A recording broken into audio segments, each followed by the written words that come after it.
Hai,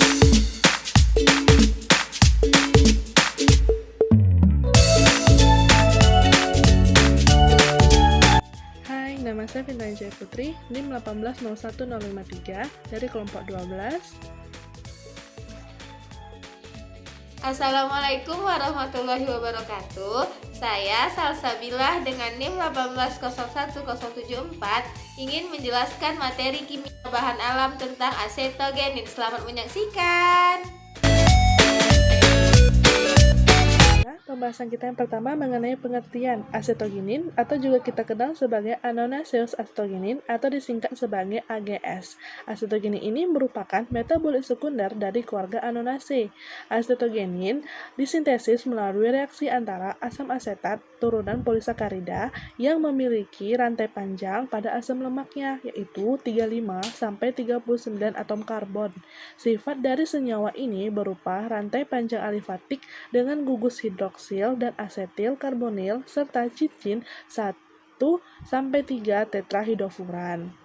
Baiklah, pembahasan kita yang kedua mengenai struktur. Ini struktur asetogenin. Dapat dilihat, struktur asetogenin ini ditandai dengan keberadaan dua unit fungsional tetrahidrofuran hidroksilated atau THF dan cincin gamma lakton beta unsaturated. Secara ilmiah, asetogenin memiliki nama UPEC, yaitu dan rumus molekulnya yaitu C35H54O7 dan berat molekulnya atau BM atau molekul relatifnya sebesar 596,88 gram per mol. Baiklah, kita lanjut ke pembahasan yang ketiga, yaitu mengenai sifat-sifat. Asetogenin ini memiliki 5 sifat-sifat yang kami temukan. Nah, sifat yang pertama itu sifat bakterisid. Nah, sifat bakterisid ini adalah sifat untuk menghambat pertumbuhan bakteri, yaitu pada asetogenin bulatasin. Ya, dia dengan komposisi zat di atas daun sirsak memiliki kemampuan dalam menghambat pertumbuhan bakteri. Kenapa? Karena bulatasin ini diketahui menghambat kerja enzim NHDH ubiquinon reduktase yang diperlukan dalam reaksi respirasi di mitokondria sel bakteri itu sendiri. Yang kedua, sifat atau efek insektisida. Nah, insektisida ini dapat mencegah serangga memakan tumbuhan.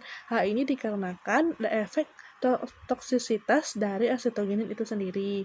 Yang ketiga, ada efek larvasida. Kenapa memiliki efek atau sifat larvasida? Karena senyawa asetogenin ini bersifat toksik. Toksik misalnya pada senyawa anonasin dan squamisin. Ini toksik pada sejenis larva, makanya dia memiliki efek larvasida.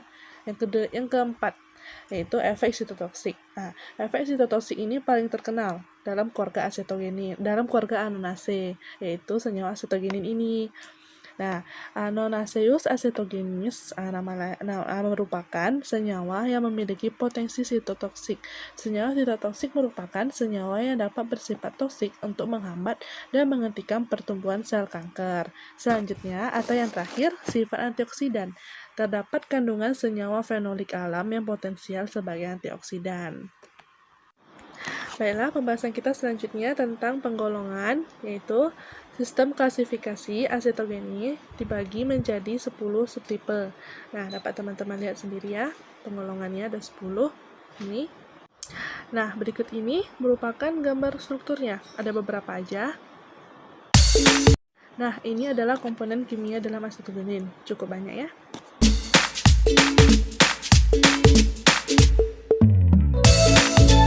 Nah, pembahasan kita selanjutnya tentang biosintesa. Nah, sintesis senyawa asetogenin yaitu dari bulatasin. Nah, ini dapat teman-teman strukturnya, ini struktur bulatasin. Nah, yang ini adalah struktur bulatasin dengan substituen. Ada 2 substituennya ya. Baiklah, sintesis ini memiliki 5 langkah. Langkah yang pertama yaitu sini ada strukturnya. Ya. Jadi K2CO3 dilarutkan dalam aseton, kemudian ditambahkan dalam 4N-butil fenol pada suhu 70 derajat Celcius dan diaduk. Selanjutnya ditambahkan dengan 2 bromoetil 1,3 dioksalon. lalu dipanaskan dan direflux selama semalam. Nah, selanjutnya langkah kedua ini dapat lihat strukturnya. Nah, senyawa pada gambar 5 yang terbentuk kemudian dilarutkan dalam asam asetat banding air, yaitu perbandingan 4:1, dan dipanaskan pada suhu 45 derajat Celcius selama 5 jam. Setelah larutan dingin, kemudian diatur pH-nya antara 6-7 dengan standar larutan NaHCO3. Campuran larutan kemudian diekstraksi dengan etil asetat dan fase organik dicuci dengan larutan garam dan dikeringkan dengan MgSO4 anhidrat. Nah, ini selanjutnya langkah ketiga. Nih, dapat kita lihat strukturnya. Nah, untuk labu yang kering ditambahkan dengan CBr4 dan CH2Cl2 anhidrat pada suhu 0 derajat Celcius. Selanjutnya, larutan yang berisi PPH3 dalam CH2Cl2 anhidrat ditambahkan perlahan-lahan. Nah, campuran kemudian diaduk pada suhu 0 derajat Celcius selama 10 menit dan campuran yang berisi gambar 6 dalam CH2Cl2 anhidrat ditambahkan perlahan-lahan dan diaduk selama 1,5 jam, kemudian ditambahkan dengan air. Campuran diekstraksi dengan CH2Cl2 dan fase organik dicuci dengan larutan garam dan dikeringkan dengan MgSO4 anhidrat. Nah, selanjutnya langkah keempat nih, dapat lihat strukturnya. Nah, larutan N-buli dalam hexan ditambahkan ke dalam adukan larutan yang berisi gambar 7 nih dalam TaF anhidrat pada suhu 78 derajat Celcius. Setelah 45 menit, campuran reaksi didinginkan perlahan sampai suhu 0 derajat Celcius. Reaksi didinginkan dengan Na4Cl setelah 1 jam. Campuran kemudian diekstraksi dengan etil asetat dan fase organik dicuci dengan larutan garam dan dikeringkan dengan MgSO4 anhidrat. Nah, langkah terakhir atau langkah kelima nih ya, larutan pada gambar 8 dalam TaF anhidrat ditambahkan ke dalam larutan N-buli dalam hexan pada suhu 78 derajat Celcius. Setelah 30 menit, BF3 etil 20 ditambahkan dengan campuran, diaduk selama 30 menit. Larutan pada gambar 9 dalam TaF kemudian ditambahkan ke dalam campuran tersebut dan diaduk selama 1,5 jam. Campuran kemudian didinginkan dengan penambahan Na4Cl. Campuran kemudian diekstraksi dengan etil asetat dan fase organik dicuci dengan larutan garam dan dikeringkan dengan MgSO4 anhidrat. Baiklah, untuk materi yang keenam yaitu tanaman yang mengandung acetogenin. Untuk tanaman yang pertama yaitu sirsak. Daun dari buah berdaging putih ini mengandung Annonaceous acetogenin yang berfungsi untuk melawan sel kanker di dalam tubuh. Selain itu, tanaman ini juga berfungsi sebagai minuman pendamping bagi pasien kemoterapi. Untuk tanaman yang kedua yaitu serikaya. Biji dari tanaman ini mengandung senyawa poliketida dan senyawa turunan bis tetrahidrofuran yaitu acetogenin yang meliputi squamostatin A, B, C, dan D serta anetemoin 1 dan 2 dan glukopiranosid kolesterol pada serikaya memiliki efek sitotoksik, inhibitor agregasi platelet, efek antidiabetes, dan antioksidan. Serta senyawa squamosinnya mengandung insektisida dan senyawa ascimicinnya mengandung antileukimia. Baiklah, untuk tanaman yang ketiga yaitu buah nona atau yang biasa disebut dengan buah wulwa. Buah nona mengandung senyawa acetogenin yang berfungsi untuk anti kanker dan mengandung senyawa alkaloid yang berfungsi untuk gagal ginjal. Dengan mengandung kedua senyawa tersebut yaitu alkaloid dan acetogenin, buah ini sangat berpotensi untuk kesehatan masyarakat Indonesia. Selanjutnya kita masuk ke cara identifikasi senyawa acetogenin pada tanaman.